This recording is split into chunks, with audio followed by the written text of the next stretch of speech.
छ हामी त सट्टा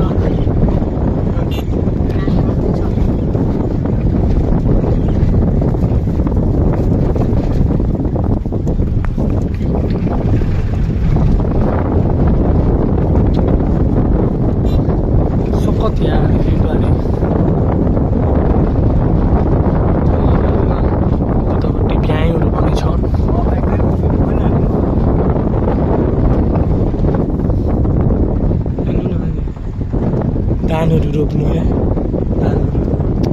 सट्टा तपाईँहरूलाई मजा आउँदैन यस्तामा आएर बस्नु त परेन कति रमाइलो देखिन्छ यस लाइट हाउस पहिला हाम्रा पाल्टामा यस्तालाई गोरुले चलाइन्थ्यो पहिलेका पालामा चाहिँ यस्तो मिसिनले चलाउँछन् हाम्रो पालामा चाहिँ त्यस्तो थिएन